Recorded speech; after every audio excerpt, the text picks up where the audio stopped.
Well, it really goes back to 1958. My dad, Joel Colliver, was an ag teacher down at Park City High School here in Barron County. And he took me to the National FFA Convention in Kansas City, Missouri. And I was so impressed at that convention. I couldn't wait until I was 11 years old at the time. I couldn't wait to get into the FFA. Those FFA days were, oh, they were great. 50 years ago, but still very clear in my memory. The way it influenced me more than just about anything was the toughness, mental toughness that it gave me, and the competitive spirit. Those things by participating in the different activities, because you know you don't always win, and learning to lose gracefully, that was really, really helpful. Delmer Dalton was the executive secretary at the time, and I said, how come we don't have a Ag Issues contest in Kentucky? And he says, well, we don't have a sponsor. I said, oh yes you do, I'll do that. It all began 25 years ago when I first enrolled into an Introduction to Agriculture class with Mr. James W. Bailey as the instructor at Barron County High School.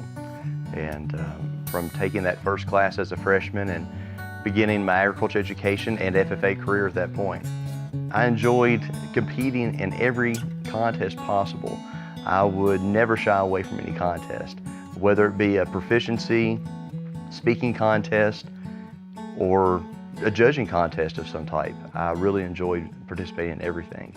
I was elected in 1997 to be the state FFA vice president, and it was a really neat experience. It really was. We had an unbelievable officer team that, as many folks know, many of us are very close even to this day. I met my wife while I was a state officer, and during a visit to Fulton County, which never knew how to get there or what extreme western Kentucky was like, I met my future wife, and we began dating a couple of years later, and we were married and been married for nearly 17 years now. So we would not be where we are today if it wasn't for FFA. I wouldn't have the position that I have today if it wasn't for FFA. It played such a major role in our lives over the years that we wanted to be able to give back in a lasting way. One of the things that I hope that FFA members in the generation today will see as these contests are endowed is that people that were around FFA 20 years ago, 40 years ago, 50 years ago still care about this organization. And it made an impact, and it made a positive difference in those lives of those teenagers then, and it can make a positive difference in their lives today. We thought at this time in our life, that's something that we can do, and we wanted to do. Anyone that's benefited from a program, whether it's your church or whether it's your civic organization or a cause that you're passionate about, I think it's always good to support that.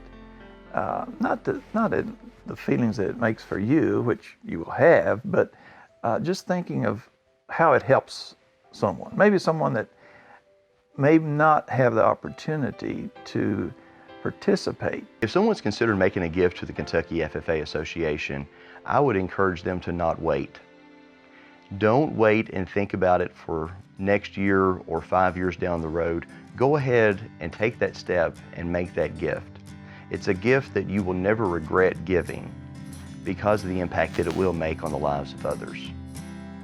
I think it's something that will help, give a legacy later on, I don't know of anybody or any organization that would be more beneficial than the FFA. I mean, I've been introduced to many different ones, and there are some great ones out there.